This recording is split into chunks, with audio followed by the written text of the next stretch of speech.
Bueno, vamos a informarles. El día de hoy vamos a darle continuidad a el plan para combatir el robo de combustibles y seguir buscando la normalidad en el abasto de gasolinas, de diésel. Estamos avanzando, pero todavía tenemos que continuar con este plan. Yo espero que pronto lo resolvamos. Vamos ya en camino hacia la normalidad en el abasto de combustible. Es un asunto complicado, no se había atendido y como he venido manifestando, lo menos que se puede decir es que hubo durante mucho tiempo indiferencia, indolencia,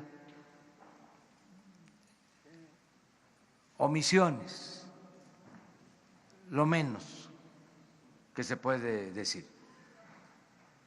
Ayer les mostrábamos de cómo estamos vigilando todos los ductos en el país, cómo estamos controlando el robo y garantizando el abasto, terminando con el mercado negro, que es lo que los tiene muy desesperados, pero hay resistencias. Ayer veíamos unas imágenes sobre cómo un avión del ejército detecta a un grupo que está extrayendo combustible o pretende sacar combustible del ducto Tuxpan-Azcapotzalco, que es importantísimo. Se evita el que nos dañen ese ducto que, como lo va a mencionar el ingeniero Juan Francisco Barrera de Pemex, se ha mantenido ese ducto con actividad en los últimos días, acostado, pero es el ducto posiblemente más importante porque se transportan alrededor de 160,000 barriles diarios, el ducto de Tuxpan-Azcapotzalco. Lo hemos sostenido, el ducto de gasolina para el abasto en la Ciudad de México, que corresponde al Estado de México y a lo que antes era el Distrito Federal.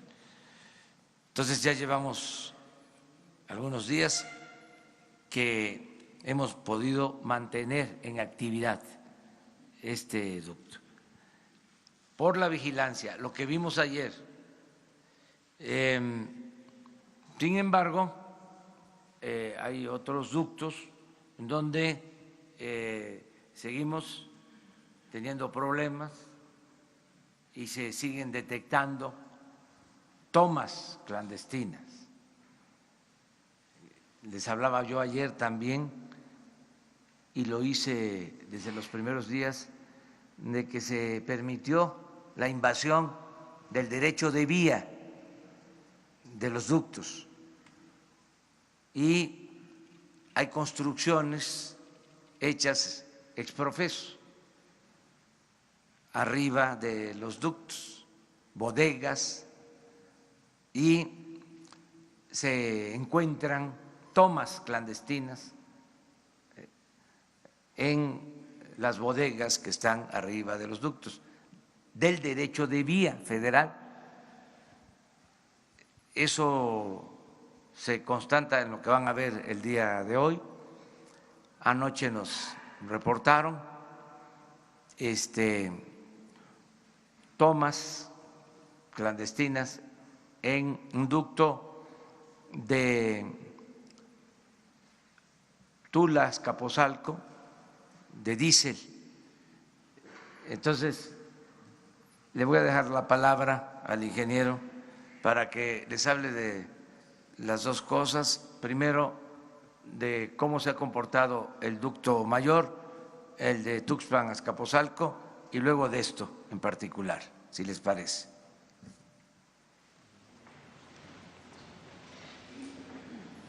Con su permiso, señor presidente. Bien, como comentó el señor presidente, en lo que respecta al ducto de Tuxpan Azcapotzalco, tenemos ya 84 horas que no se ha visto afectado. ¿Qué significa esto? Que hemos podido ingresar producto a la Ciudad de México por más de 46 millones de litros. En este ducto, como ya comentaba el señor presidente, opera a 160,000 barriles por día, que significa casi 25 millones de litros diarios a la Ciudad de México para cumplir lo que es la demanda. Para Petróleos Mexicanos es muy importante salvaguardar la integridad de la comunidad y es por ello que nos hemos dado la tarea de instalar un sistema de monitoreo con la finalidad,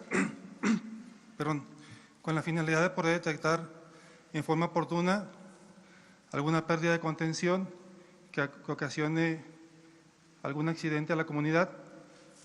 El ducto Tula Azcapotzalco, la mayor parte pasa por lo que es por zona urbana, entonces para nosotros es muy importante poder detectar en forma oportuna algún derrame para poder actuar en tiempo y forma, y también la versatilidad de este sistema que nos da en forma oportuna lo que son las aperturas por alguna sustracción ilícita.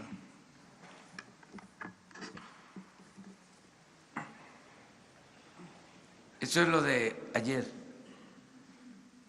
La línea roja es el ducto.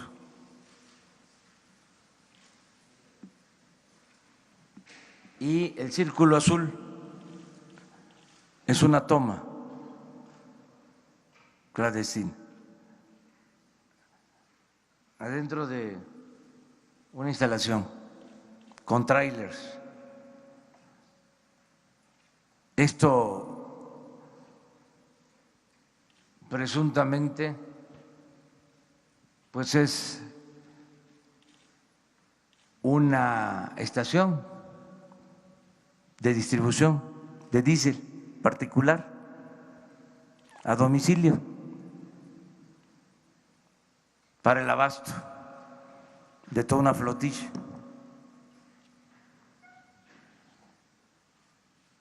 De transportes de carga. Entonces, si se dan cuenta, está invadido el derecho de vía. Desde luego que ya se está procediendo desde anoche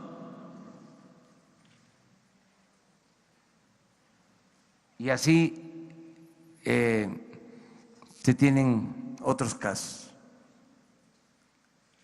Vamos avanzando poco a poco, pero queremos normalizar la situación. En unos días más. Y para eso se decidió la compra de 500 pipas aproximadamente para aumentar la capacidad de transportación y no depender solo de los ductos. Vamos a aumentar la capacidad de distribución de combustibles con las pipas en un 25% de lo actual. Por eso hablamos de que se va a resolver el déficit que se tiene actualmente, no solo en la Ciudad de México, Querétaro, Guanajuato, Jalisco, Michoacán. Ya habíamos resuelto Querétaro y se volvió a interrumpir el abasto y tenemos que resolver también el abasto faltante en Guanajuato y en Jalisco. Voy precisamente mañana y pasado a Guanajuato y a Jalisco. Hoy voy a Zacatecas. Pero ya estamos en esto y les decía de que ya se inició el proceso de compra de las pipas.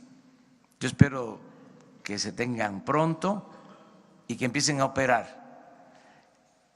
Ya iniciamos el proceso que ya tenemos el plan de distribución que se va a llevar a cabo una vez que se compren estas unidades. Y para no perder tiempo, ya hoy se lanza la convocatoria para la contratación de 2,000 conductores de estas unidades.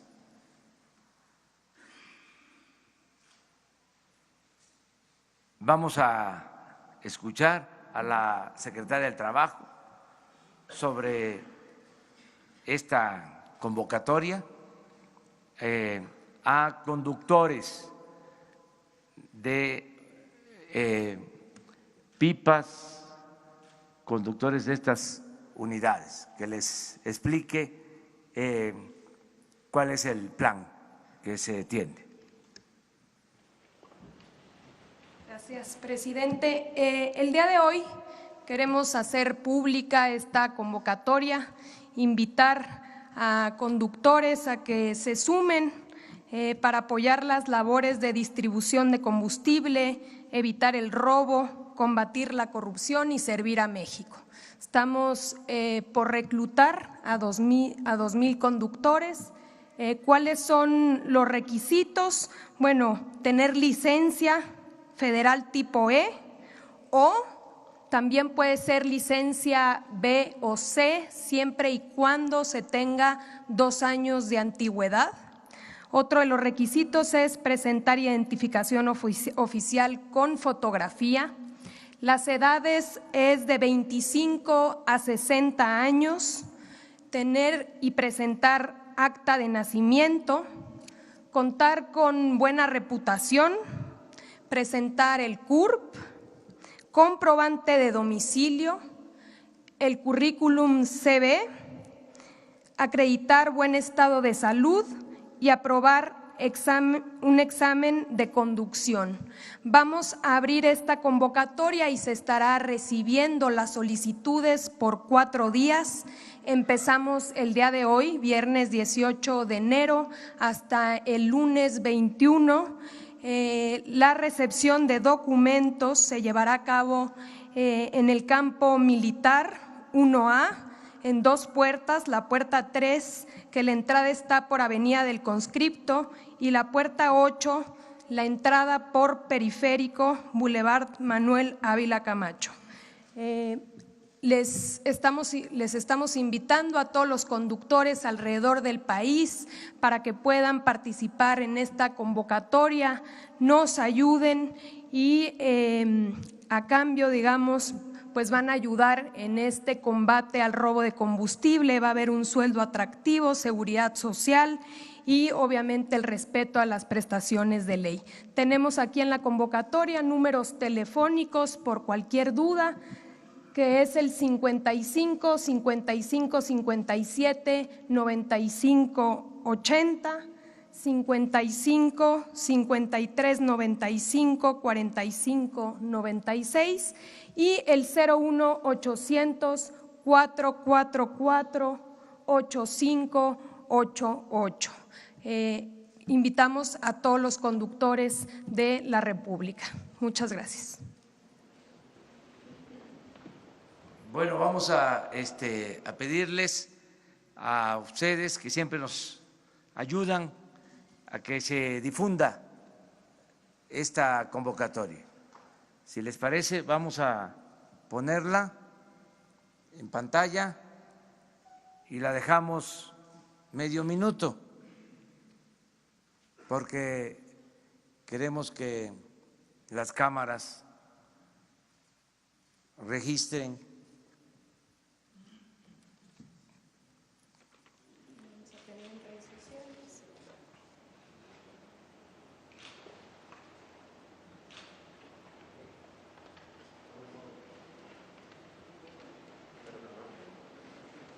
Faltan 10 segundos.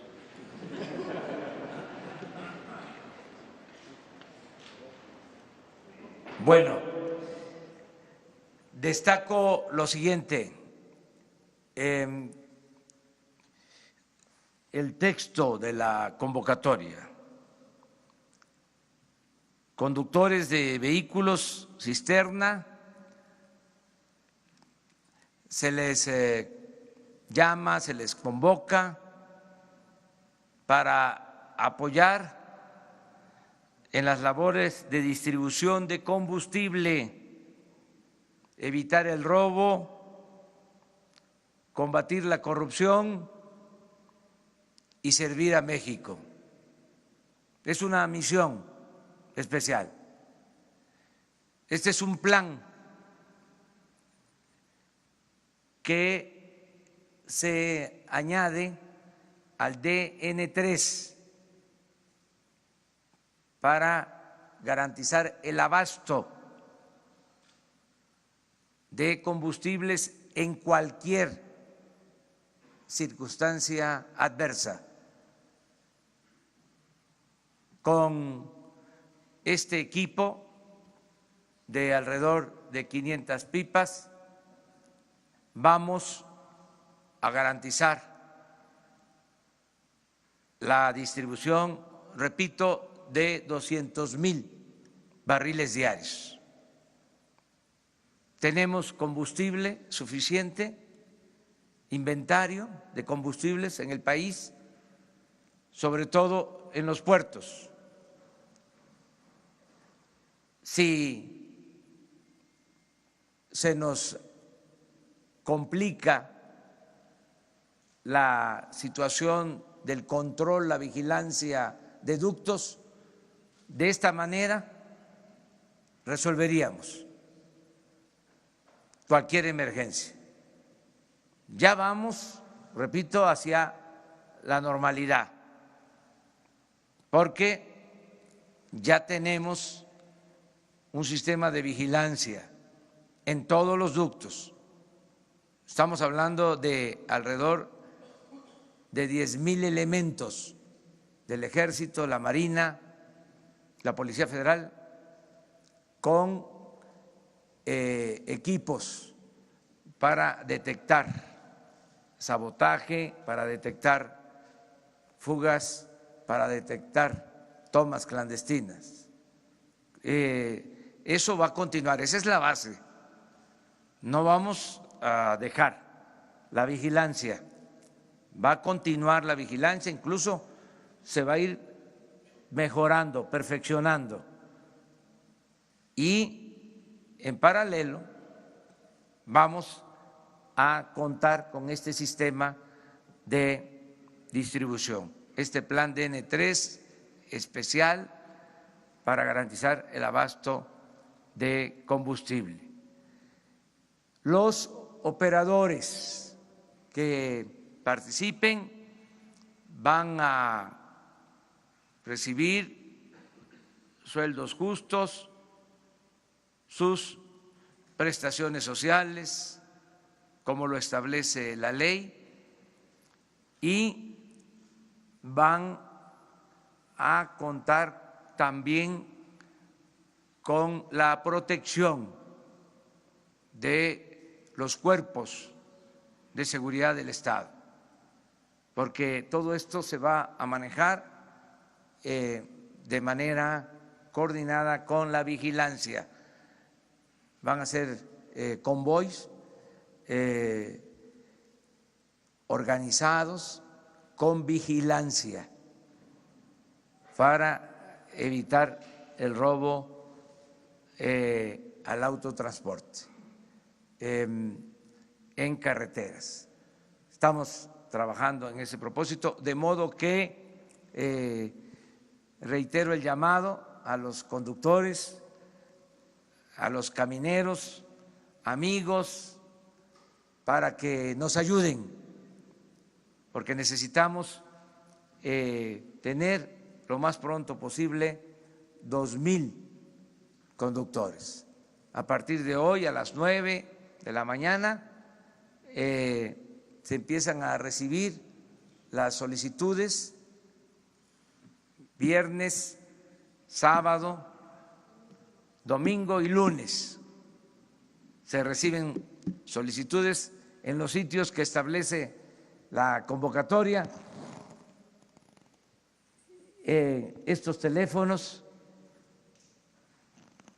hay información suficiente.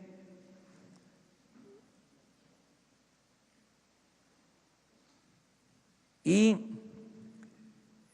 va a haber un proceso de selección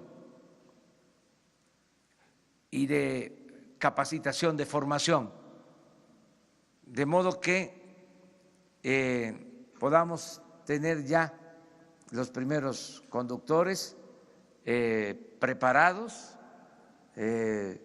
aprobados a mitad de la semana próxima, que a partir de el martes, miércoles, ya tengamos conductores, porque estamos contemplando que para entonces podríamos tener las primeras pipas para reforzar el abasto de combustible en el país. Eso es lo que queríamos expresarles, agradecerles a ustedes, desde luego a la gente, porque aunque va aminorando el problema del abasto, todavía no podemos decir que está resuelto el problema por completo. Todavía se padece, todavía hay molestias, pero estamos avanzando con el apoyo de la gente, con el apoyo de los ciudadanos. Ya falta poco para normalizar esta situación y nos vamos a sentir todos muy satisfechos, muy contentos de haber enfrentado este flagelo del robo de combustible. Vamos a seguir trabajando con este plan. Y ahora sí, abrimos izquierda o derecha. Vamos a la izquierda. A ver, ahí está. Presidente, 12 millones de mexicanos vivimos fuera de las fronteras de México, 11 de ellos en los Estados Unidos. Se ha definido una política en la que se da pues la mejor relación hacia los otros países, pero nosotros pensamos que los mexicanos que vivimos fuera también contamos. Se ha reunido aquí en México los cónsules, los embajadores, y se ha definido que se va a trabajar también para los mexicanos que vivimos ahí. Se ha definido, pero no concretamente, cuáles son las alternativas para todos estos mexicanos.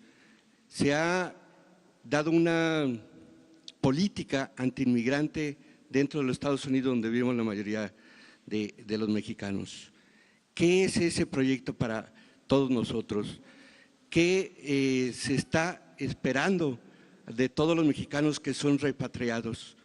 Son todavía puntos que está en el aire. Quisiéramos algo más concreto.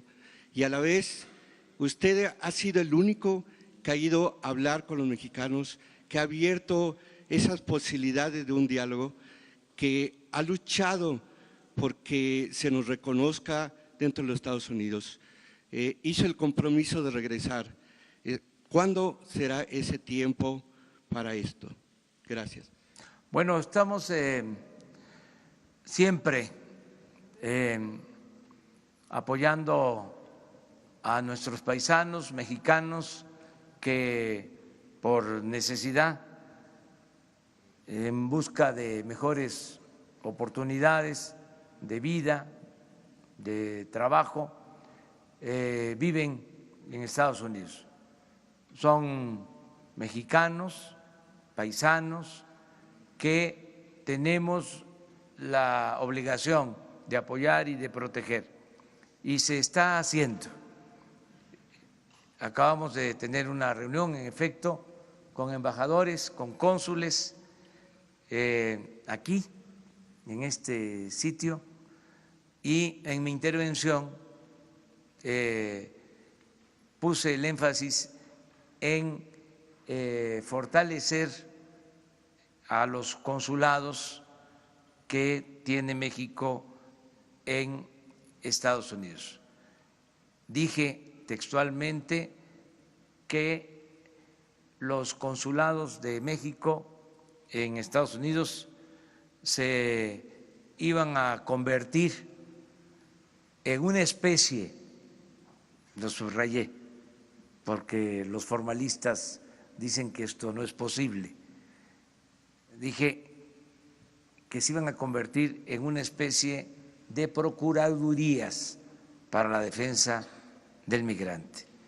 El secretario de Relaciones Exteriores tiene instrucciones precisas para fortalecer los 50 consulados que tiene México en Estados Unidos y proteger a nuestros paisanos.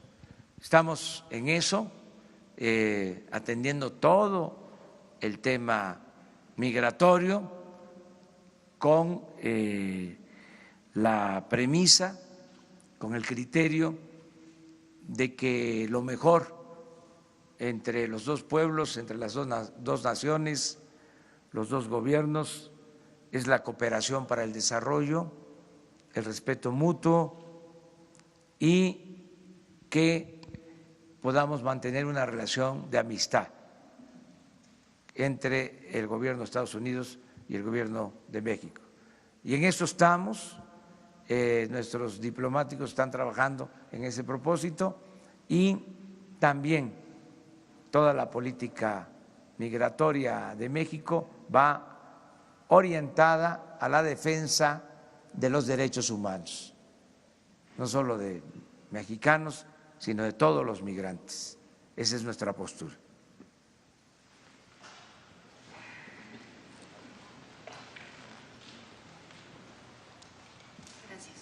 Buenos días, presidente. Janet López Ponce, de Milenio.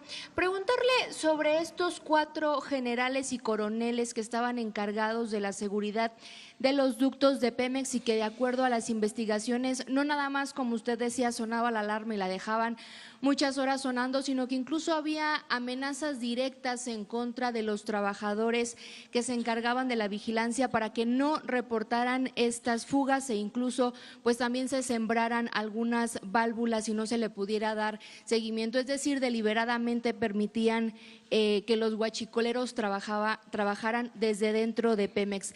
¿Qué información tienen ustedes adicional a esto? ¿Qué otras personas podrían estar involucradas? Sabemos que algunas cuentas de ellos ya fueron congeladas como parte de este plan. Presidente, ¿a qué otras personas podría llegar a involucrarse la red de estos generales y comandantes específicamente a cargo de los ductos de Pemex? Bueno, ya se informó ayer, como quedamos, acerca de este tema. Si hace falta, vamos a estar informando diario sobre las investigaciones. Yo le voy a pedir al secretario de Seguridad Pública y vamos a invitar respetuosamente al procurador que les mantenga informados para que se conozcan todos los procesos que están abiertos por presuntos delitos de robo de combustible o de enriquecimiento ilícito, impunidad, todo lo que tenga que ver con el robo de combustible. No quiero incumplir con el compromiso de respetar los procesos legales, el debido proceso, y hemos dicho que vamos a actuar con mucha responsabilidad, lo estamos haciendo. Sé que hay interés en los ciudadanos, al final de cuentas ustedes son la voz de los ciudadanos, de conocer los nombres y de que se castigue a los responsables, pero también debemos de cuidar el proceso para no ayudarles a que puedan evadir la acción de la justicia. Sí decirles que no vamos a permitir la corrupción ni la impunidad, y se está actuando en ese sentido.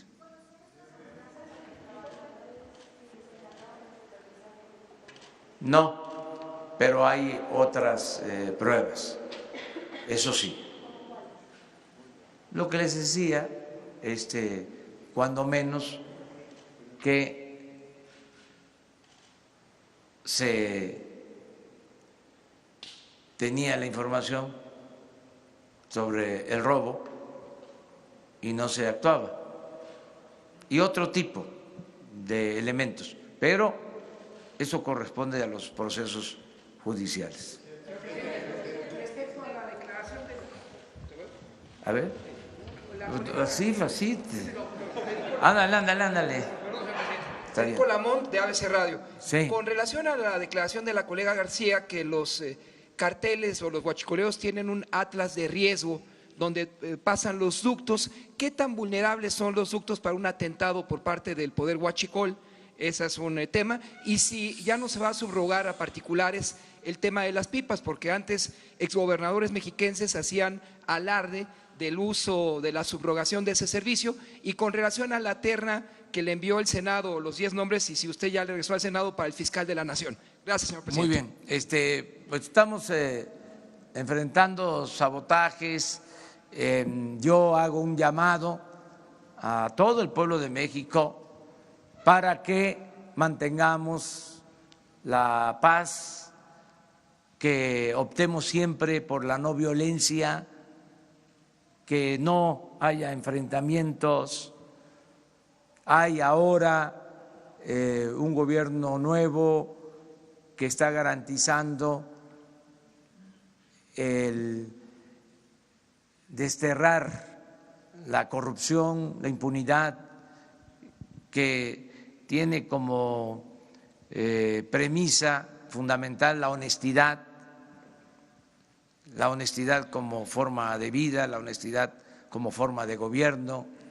Entonces, hay opciones, no hay mal ejemplo del gobierno, de los servidores públicos, y hay oportunidades de trabajo lícito. Nada más en este caso, 2,000 nuevos empleos para operadores, pero todos los jóvenes de México van a ser contratados como aprendices, más de 10 millones de becas para estudiantes de familias de escasos recursos económicos. En fin, son otras circunstancias. Entonces, pedirle a todo el pueblo, además hay mucha conciencia y mucha participación ciudadana, la gente se está portando muy bien, pero pedirles a todos, hasta a los traviesos, que se actúe con responsabilidad, que piensen en sus familiares, que piensen en ellos mismos, que piensen en el prójimo, que piensen en su país, en México, y que todos aportarnos bien, que no se dañe a nadie. La felicidad no es acumular bienes materiales, tener dinero. La felicidad es estar bien con uno mismo, estar bien con nuestra conciencia, estar bien con el prójimo. Y solo se puede ser feliz siendo buenos. Si somos buenos, vamos a ser felices. Y hay que fortalecer nuestros valores culturales, morales, espirituales. Entonces yo espero que se vaya serenando el país con la participación de todas y de todos. Acerca de El fiscal. el fiscal, ya se mandó una terna, ya conocen los nombres, van a ser los senadores los que libremente van a decidir sobre el fiscal general. Acerca de lo de las pipas, van a ser manejadas por la Secretaría de la Defensa para el plan DN3 de abasto a gasolinas y de combustibles.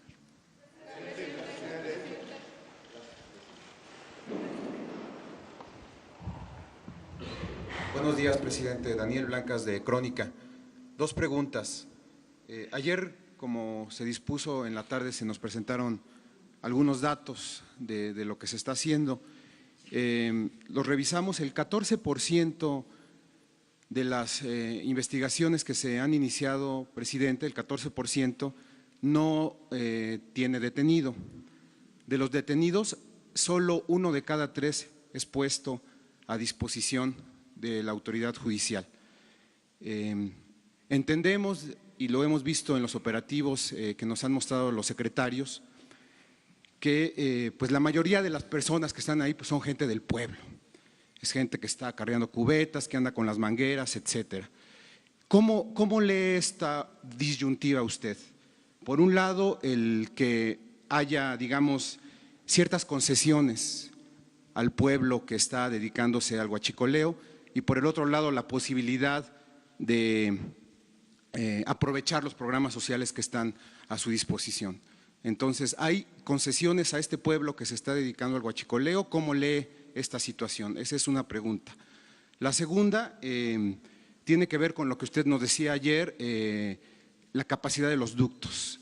Investigamos la capacidad de los ductos en la década de los 80, para un poco comparar lo que usted nos platicaba. Se ha aumentado alrededor del 60% en 30 años, en 35 años, lo que está fluyendo por los ductos. Era de 360,000 barriles diarios, hoy es de 800,000 barriles diarios. Ha hablado usted de que están parchados.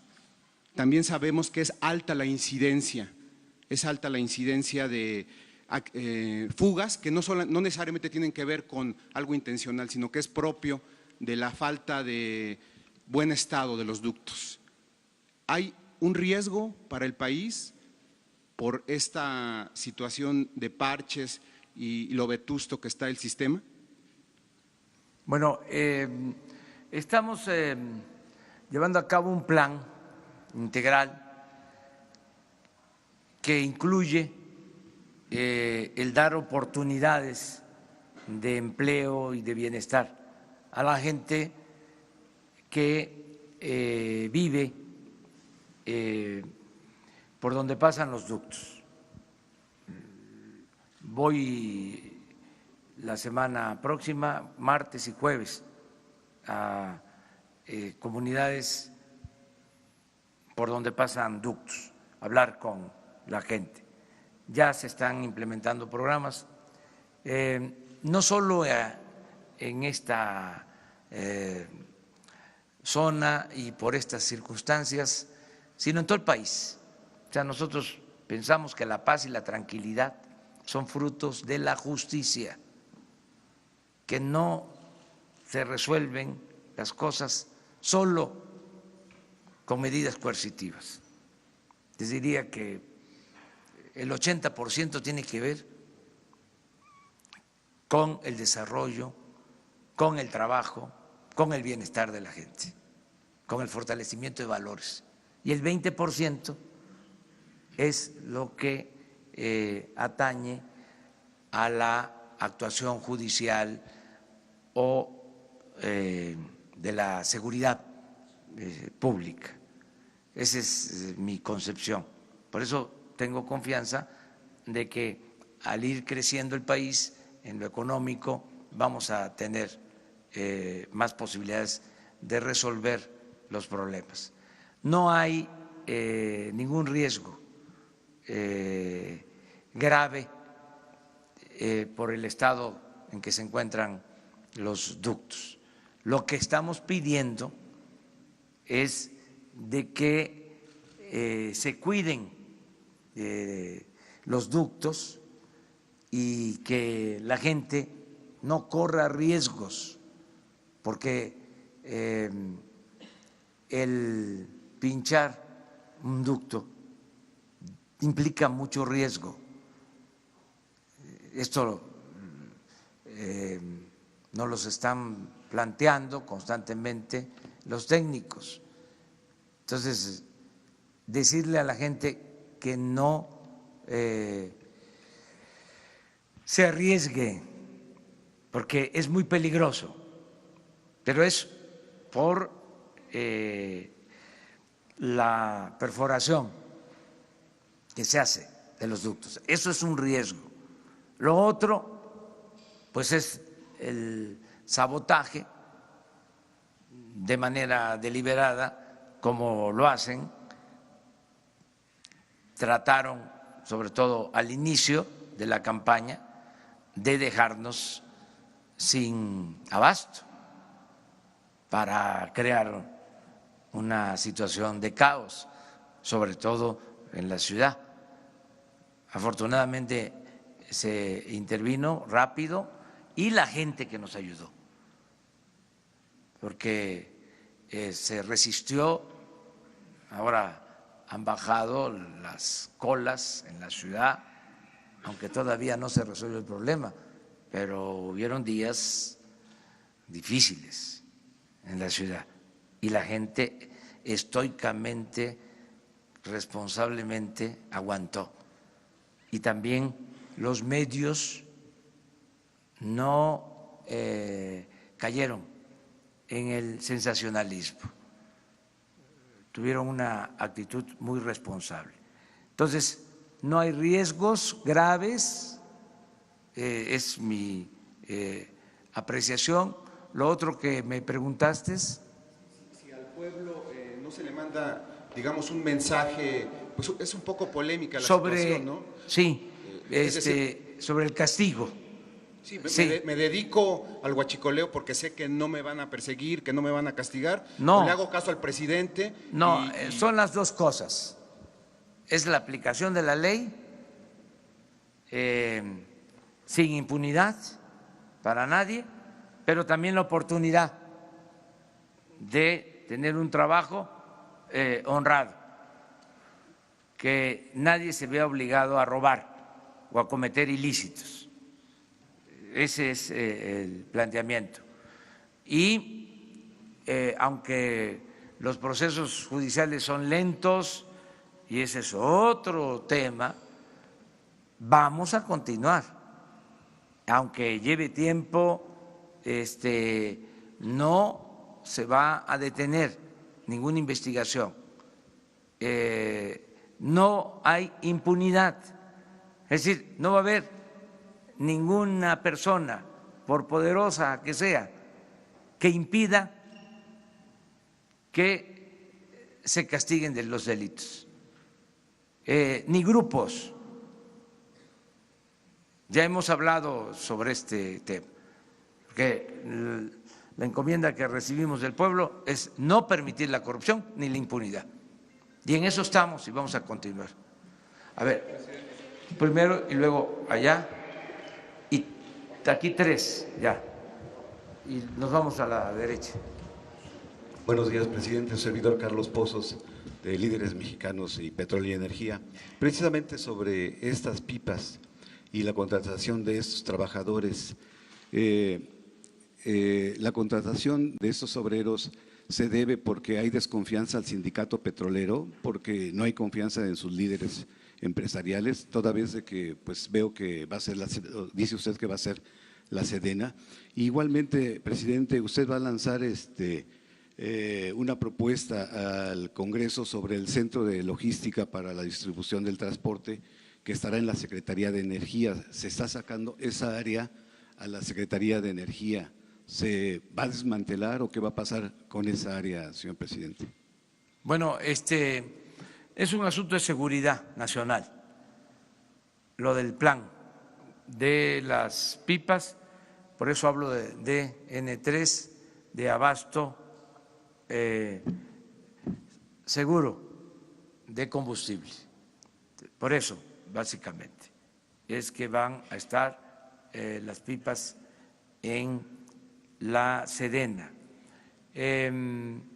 Acerca de este cambio que plantea, no se ha decidido todavía, o sea, no lo hemos resuelto en definitiva, vamos a plantearlo así.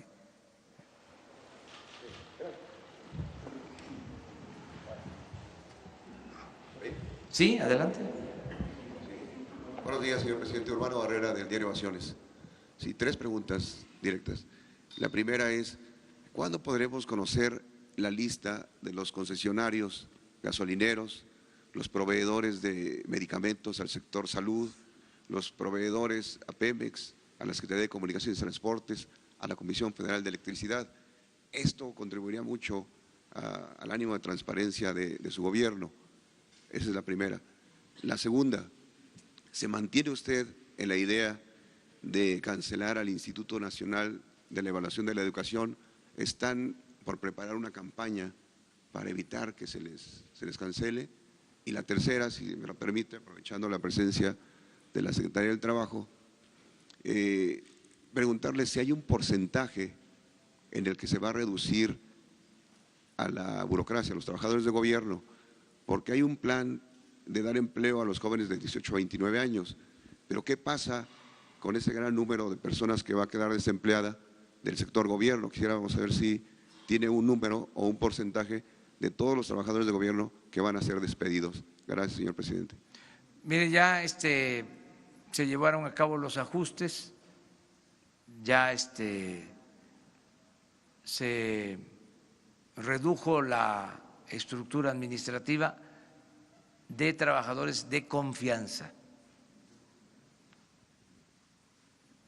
muy limitado para lo que necesitamos, como un 30% de los de arriba. Por ejemplo, ya no hay delegados. Habían hasta 50 delegados federales en un estado. Entonces ya no existe eso, pero se respetaron a los trabajadores de base.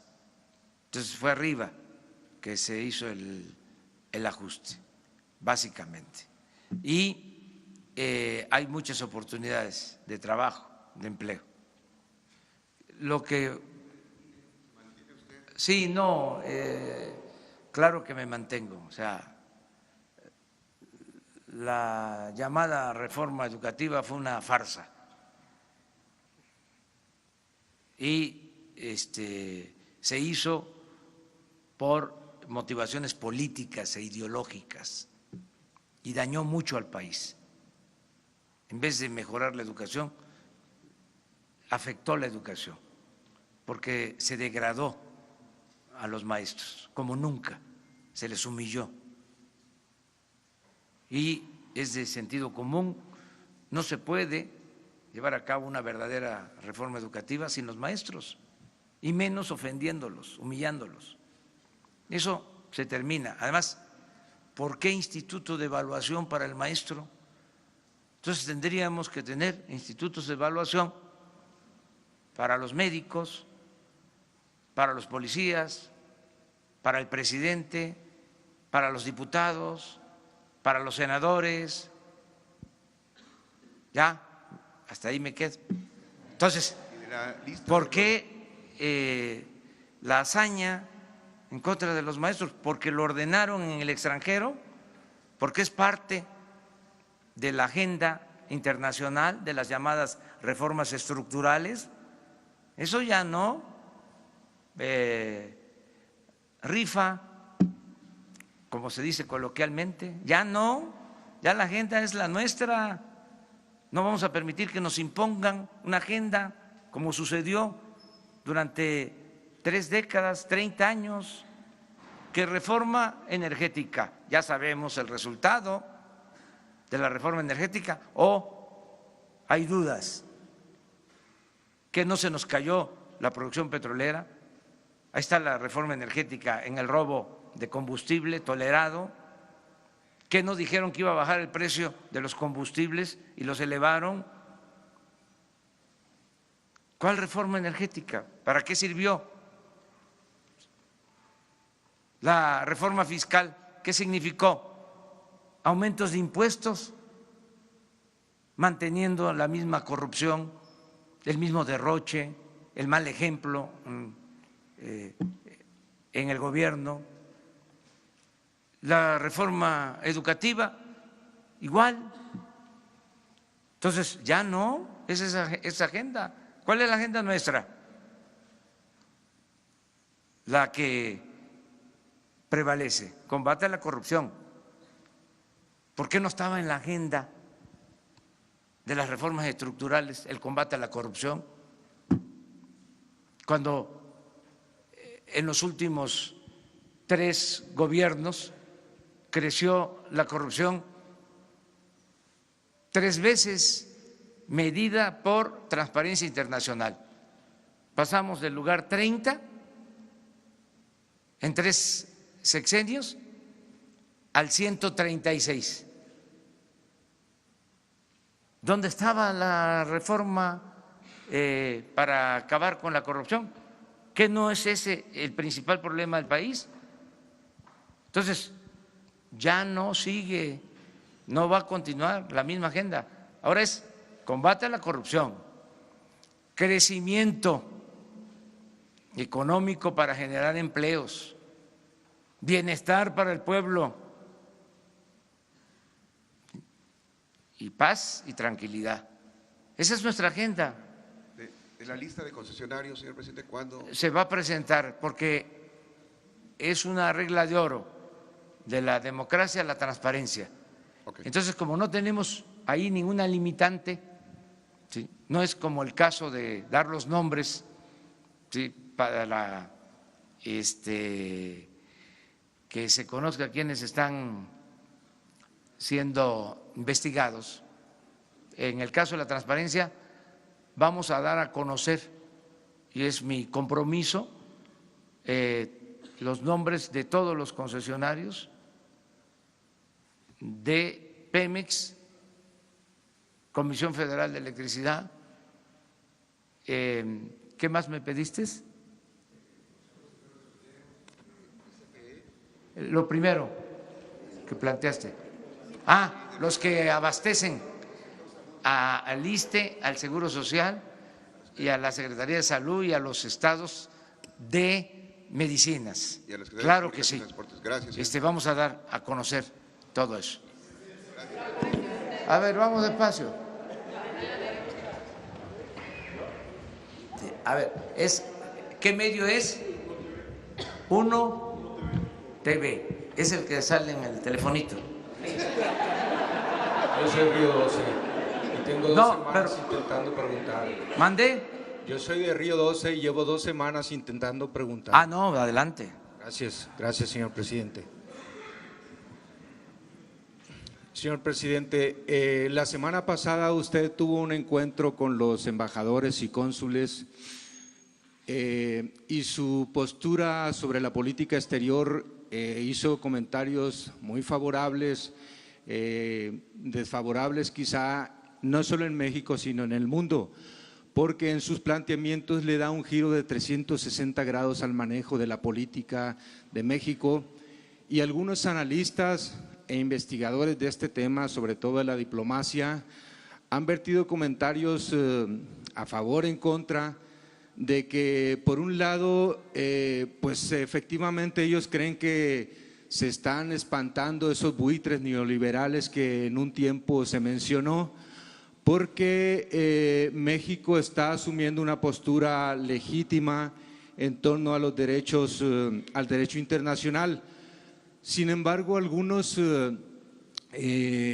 analistas, comentaristas, columnistas han dicho que su postura de defensa de los derechos de los migrantes y del país sobre la no injerencia de países extranjeros y la libre autodeterminación pudiera poner a México en una situación difícil de aislamiento porque, bueno, Estados Unidos está interesado en seguir aplicando eso que él llamó hace algunos años la doctrina Monroe, que era ejercer el control sobre los recursos naturales de los países de América. Entonces ellos dicen que pues esta situación está generando un conflicto porque en un momento dado va a aislar a México en el escenario internacional. Quisiera conocer su postura, a ver cuál es el escenario que le da a usted con este planteamiento que hace sobre política exterior en el escenario internacional sobre México. La segunda pregunta es, cuando se discutió el presupuesto en algunos estados del país, hubo algunos diputados federales. En el caso de Sinaloa, por ejemplo, hubo una diputada federal y su delegado que cabildearon a favor de defender la postura del gobernador del estado, diciéndole a los diputados de Morena en el Congreso que era línea de usted y de la secretaria de Gobernación, Olga Sánchez, de que se respetara la decisión de la propuesta del presupuesto que planteaba el gobernador Quirino Ordaz. Me gustaría que públicamente definiera su postura sobre esto, porque usted ha sido muy reiterativo en esta división de poderes y creo que marca un cambio en el paradigma de su gobierno. La tercera pregunta es ¿qué va a pasar con la política del agro? Usted anunció apoyos para los productores pequeños y medianos y entramos ya prácticamente al final del ciclo otoño-invierno. Y pues en muchos estados del país está resurgiendo otra misma dinámica donde la comercialización es un problema que queda al final en manos de coyotes y bueno, tampoco se han visto apoyos así inmediatos para la agricultura que se han anunciado. Quisiera que nos comentara sobre esto. Bueno, muchas gracias. Te contesto la última porque tiene que ver con mi actividad del día.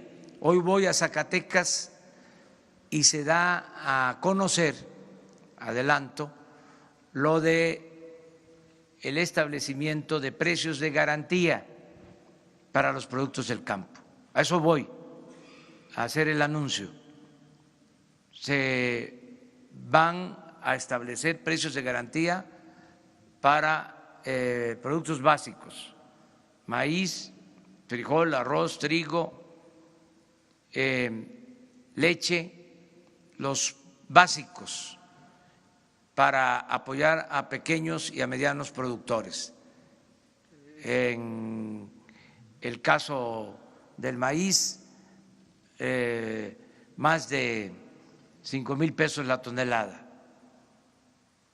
En el caso del frijol, más de 14,000 pesos la tonelada. En el caso de la leche, aumenta 1 peso de lo que se pagaba al productor. Hoy voy a Zacatecas porque son productores de frijol, precisamente. Anunciamos esto hoy y mañana en los Altos de Jalisco, en Concepción de Díaz, La Chona. Ahí voy a dar a conocer lo de el precio de garantía para la leche, por lo que me estás planteando, con el propósito de que el productor vea compensado su esfuerzo.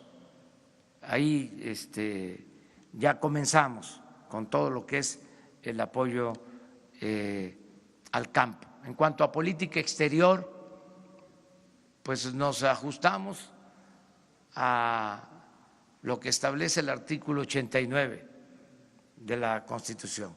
No intervención, autodeterminación de los pueblos, solución pacífica a las controversias, cooperación para el desarrollo.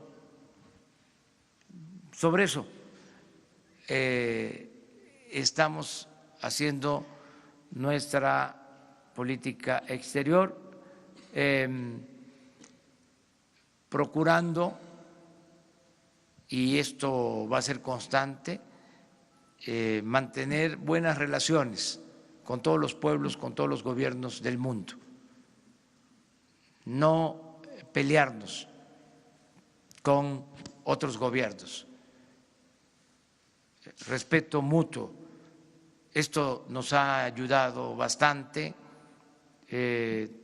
tenemos muy buenas relaciones con todos los gobiernos, tenemos muy buena relación con el gobierno de Estados Unidos y con el gobierno de Guatemala y con todos los gobiernos. De modo que vamos a continuar con la misma política de buena vecindad. Esto es conveniente para otras naciones, para otros gobiernos, y nos conviene también a nosotros. La señal que se ha mandado al mundo es de responsabilidad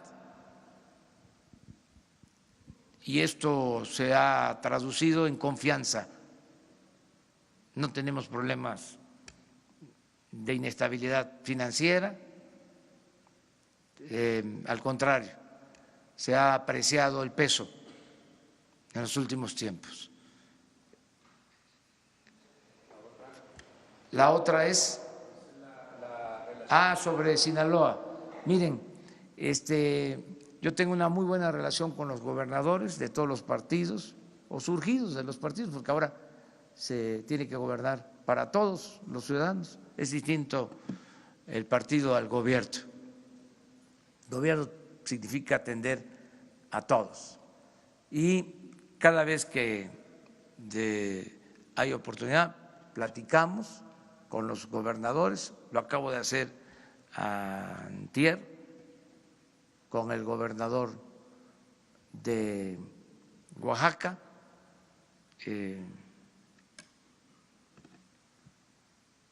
Me reuní con él para tratar varios asuntos y también hablé por teléfono con el gobernador de Sinaloa en esta semana, y acerca de los presupuestos, lo que yo estoy pidiendo a los legisladores, con todo respeto, porque se trata de un poder autónomo, independiente, es de que no haya en la autorización del presupuesto condicionamiento,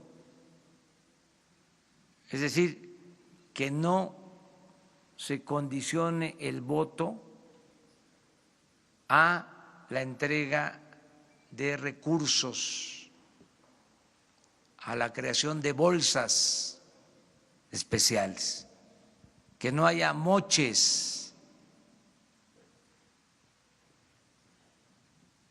porque esa es una práctica nefasta que existía. Para obtener los votos había un acuerdo con los legisladores y llegaban al extremo de asignarles presupuesto a cada legislador para que él decidiera qué hacer con esos recursos. y se entregaban recursos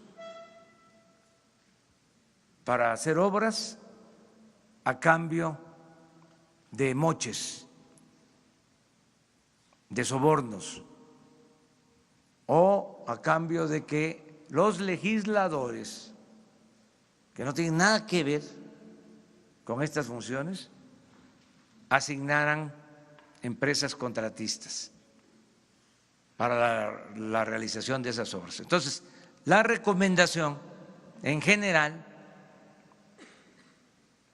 es de que el presupuesto llegue de manera directa, que no esté sujeto a negociaciones en función del interés personal de los legisladores, que son representantes populares.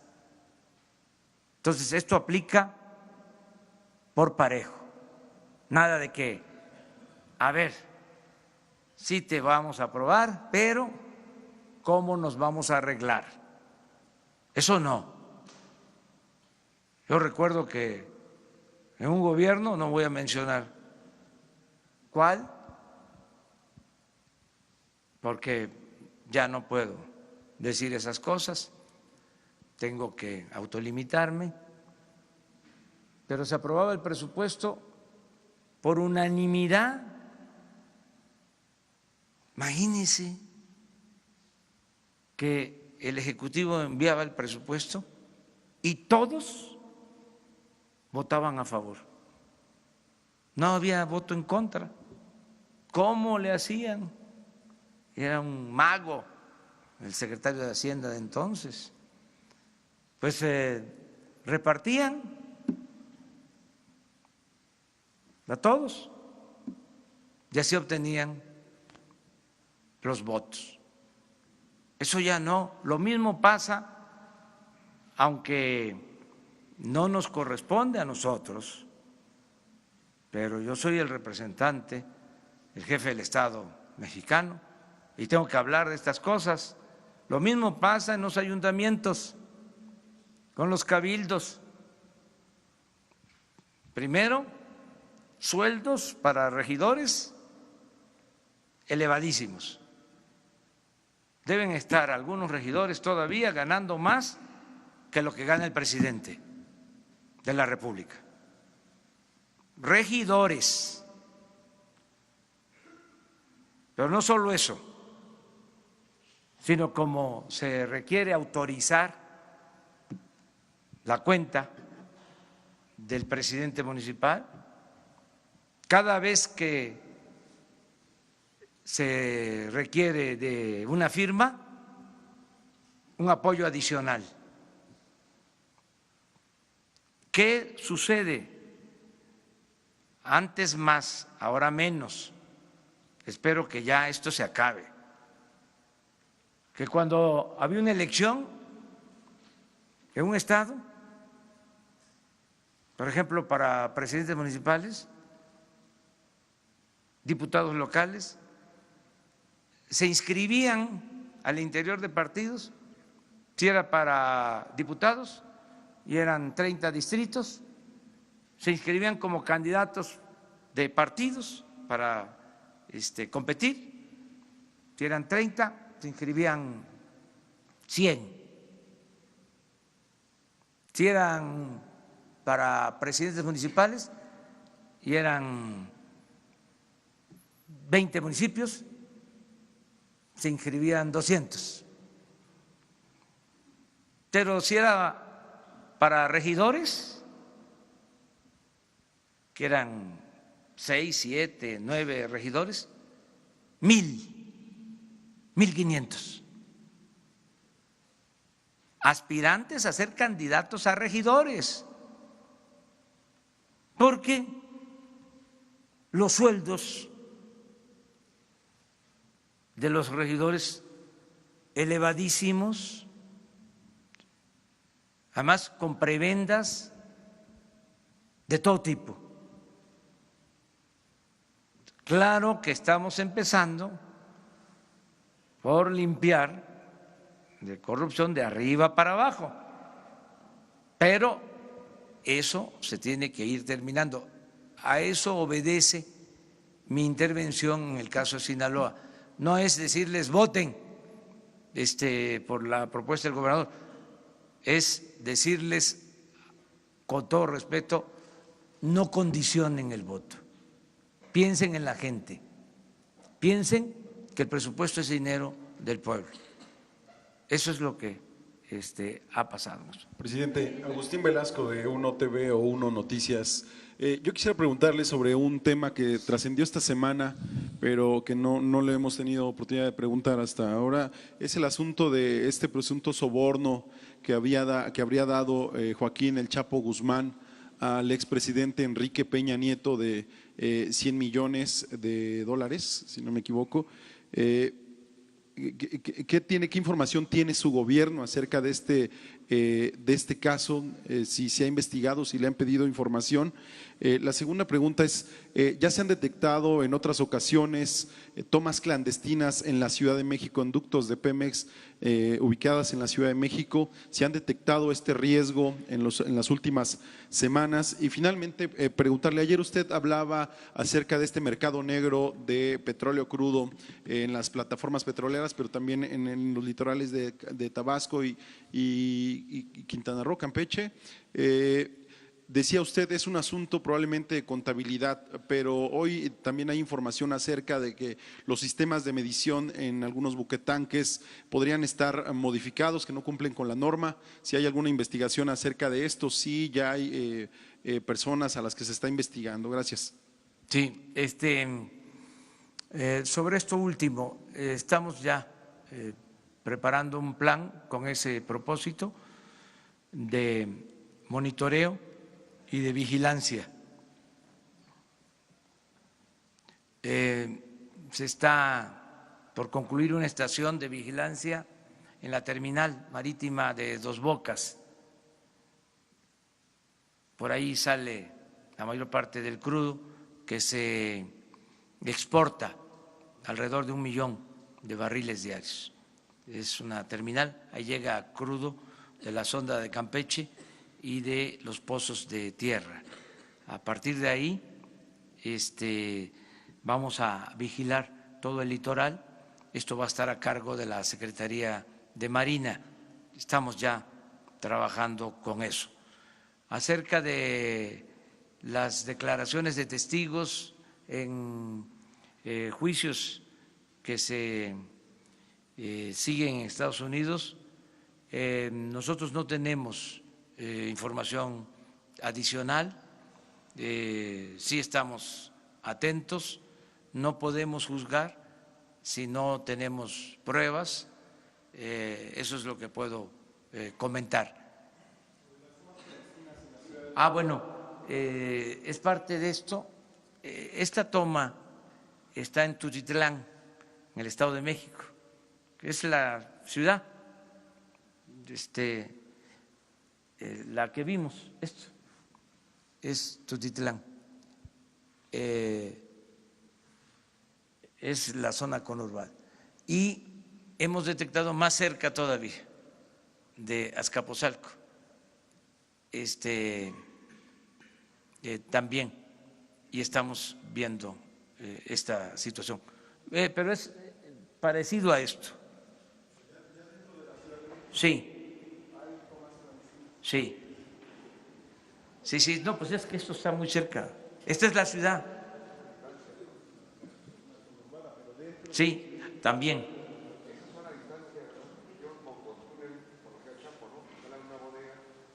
¿Mande? No. A ver, ponla. Esta no. Esta es una estación de abasto, o sea, el círculo azul. Entonces, pero tú decías sí. A ver, ingeniero, de la más cercana que tuvimos en Azcapotzalco hace como 2 días. A ver. Sí, fue a escasos aproximadamente 2 kilómetros de Azcapotzalco. Efectivamente, el derecho vía pasa por la ciudad y había un túnel de aproximadamente como 300 metros hacia una bodega. Muy bien. A ver, ya. Ahora sí que nos... Tres compañeras. 1, 2, 3. Y que conste que cuando se habla de política de género es de mujeres y es de hombres, política de género. Gracias. De la Agencia Informativa de Educación de México, de Televisión Educativa, Sharon Smoke, son 2 preguntas. La primera, me gustaría saber su opinión sobre la ratificación de Jaime Valls en la NUYES, tomando en cuenta que ellos entregaron a su gobierno un plan de desarrollo 2030 y tuvieron participación dentro de los 31 foros educativos.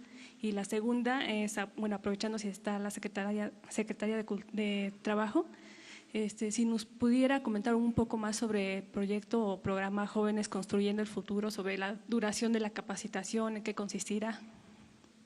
Muy bien. Mire, lo de la NUYS, nosotros somos respetuosos. Si ellos tomaron esa decisión, la respetamos. Llevamos muy buena relación con las universidades en general y con esta asociación que agrupa a las universidades. Eso es lo que puedo comentar. Y acerca de Jóvenes Construyendo el Futuro. Acerca del programa Jóvenes Construyendo el Futuro, la capacitación es por 1 año, son 3,600 pesos mensuales que se pagan de manera directa a través de una tarjeta bancaria. Esto sujeto a la capacitación, no es un recurso que se da a cambio de nada, sino es a cambio de que se incorporen a las actividades productivas, a las empresas de todos los tamaños. Seguimos en este sentido invitando tanto a los jóvenes que tienen entre 18 y 29 años, que no estudian y no trabajan, que viven alrededor del país, no importa en dónde, en lo más alejado o en las ciudades, y también a las empresas. Recordemos que la invitación es abierta para el sector privado, todo tipo de empresas, grandes, pequeñas, medianas, talleres, comercios, gente que sabe de oficios, carpinteros, arquitectos, profesionistas que puedan ser tutores y maestros de estos jóvenes. Y también parte del programa incluye seguro médico y esto incluye riesgos de trabajo. Vamos bien, estamos avanzando y como sabemos es un programa universal, pretende atender a absolutamente todos los jóvenes que no han tenido oportunidades pero que las están buscando. Compañera, quedamos, ¿no?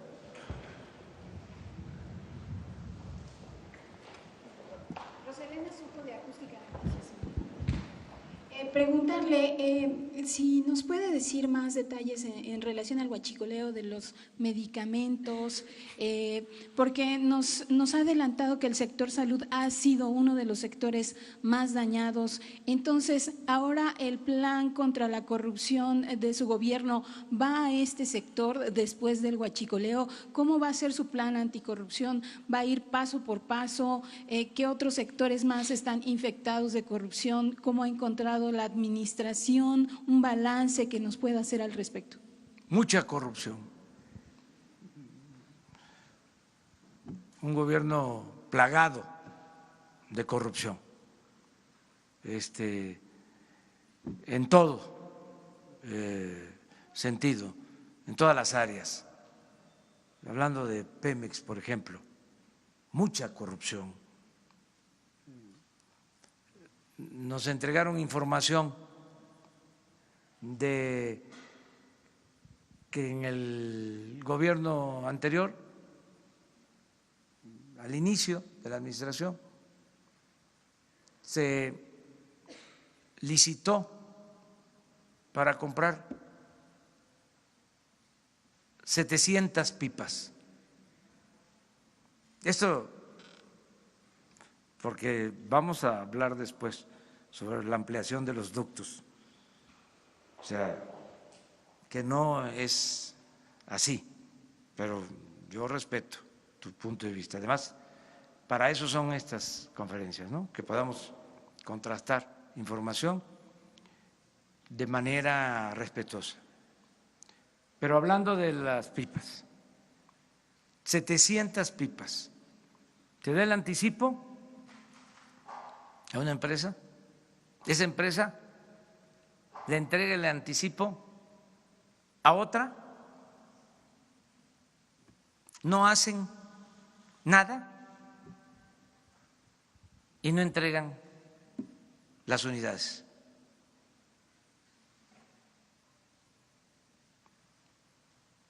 Estamos hablando de como 1.300,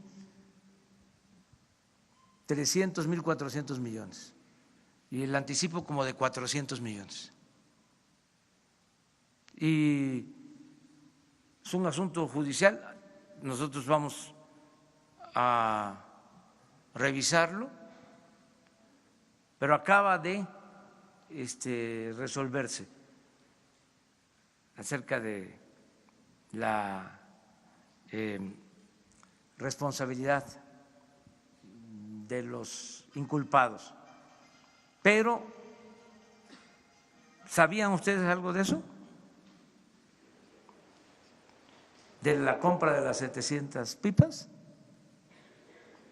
y que se dio el anticipo y que no se regresó el anticipo y no entregaron las pipas, pero todo, o sea, lo lamento mucho, por eso no tengo la menor duda de que el principal problema es la corrupción.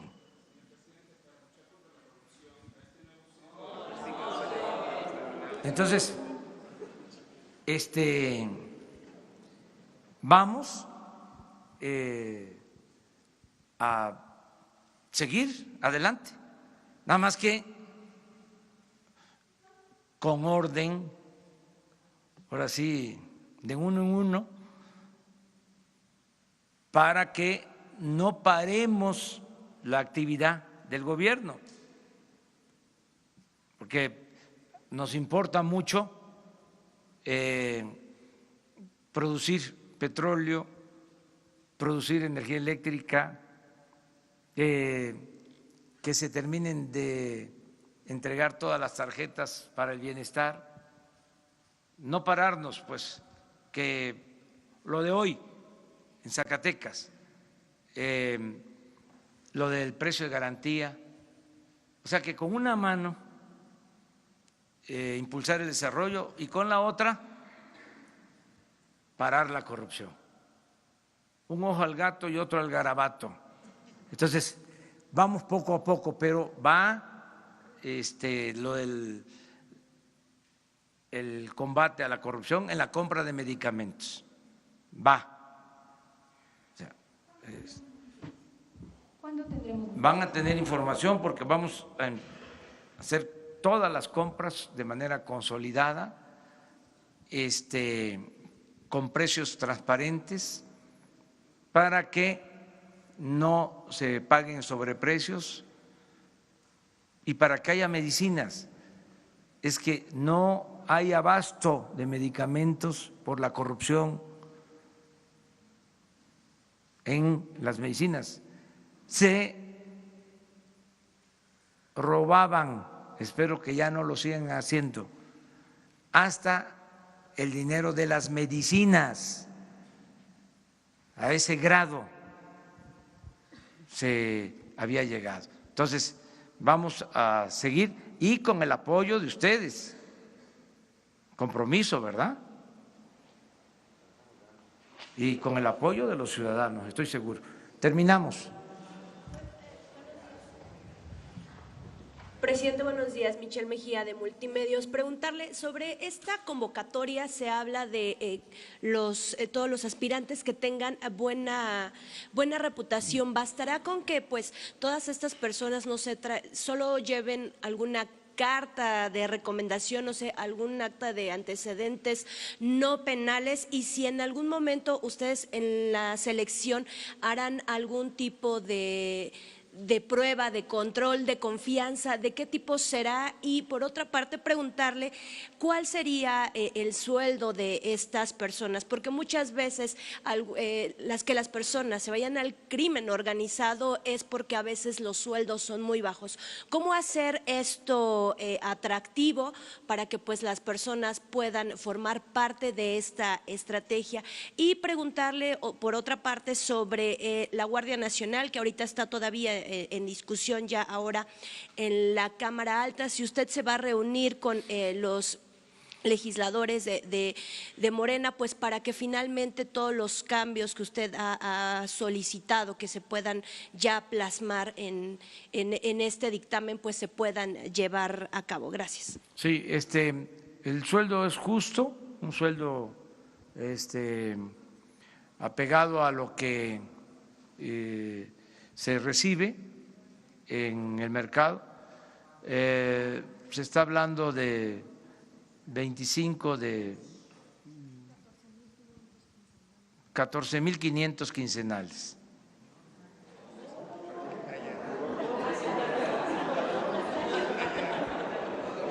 ¿14,000 quincenales? Más prestaciones.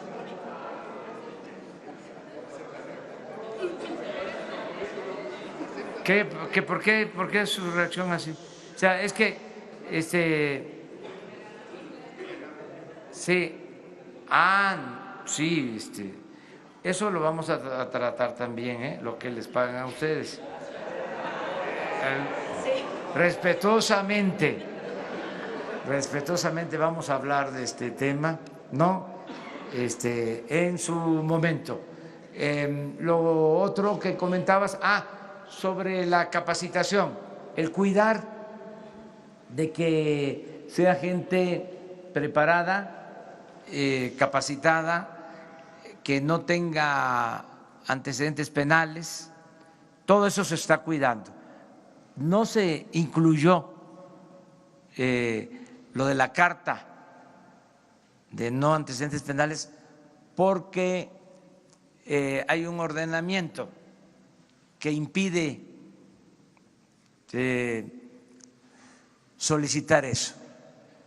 Sin embargo, hay un sistema de información al que se va a consultar para conocer el buen comportamiento de los candidatos a conductores.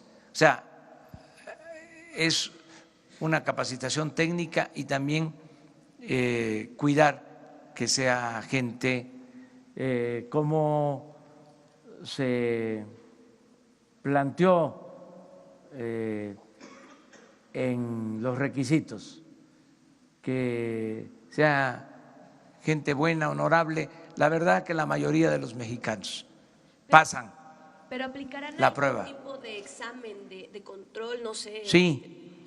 ¿De qué tipo serían? Bueno, hay un curso de 30 horas, hay exámenes de todo tipo que se van a aplicar, médico, de capacidad técnica, de manejo. Aquí me está soplando Luisa María. Bueno, nos vemos mañana. No, el lunes. Lo de la Guardia Nacional. Lo de la Guardia, ya saben ustedes cuál es mi opinión. No estamos satisfechos con lo que se aprobó porque no queremos más de lo mismo. Es mejor hablar claro. Eso es una reedición de un plan fallido. Se creó la Policía Federal hace 20 años y miren el resultado. Al final de cuentas, la reforma terminó en lo mismo. Entonces no lo acepto, o sea, no lo considero conveniente.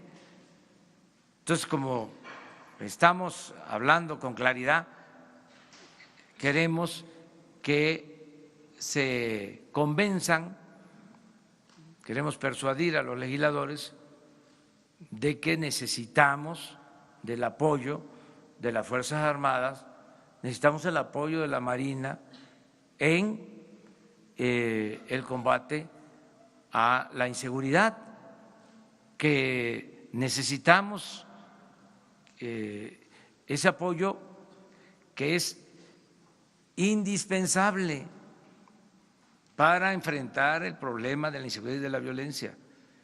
Entonces, quitaron un transitorio, ya había un acuerdo y de repente aprueban sin ese transitorio y pensaron de que como ya está aprobado, digo yo a decir, muy bien, ya se aprobó la Guardia Nacional. Si no es un asunto de formalismo, no es crear un aparato que no sirva, es crear algo nuevo que funcione y que permita garantizar la paz, la tranquilidad, sin violación de derechos humanos. O sea, yo no tengo problema de conciencia de que nos ayude el Ejército, de que nos ayude la Marina.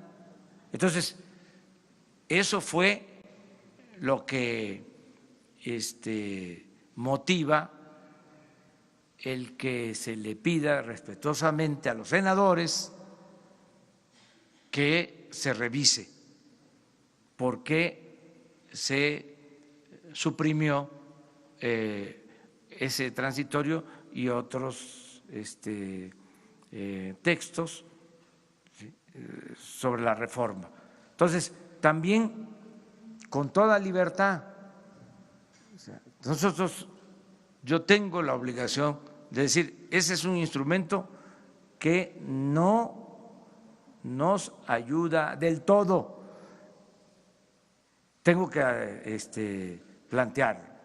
Y también los legisladores, que son autónomos, independientes, que representan al pueblo o que representan a las entidades federativas, pueden con absoluta libertad fijar su postura.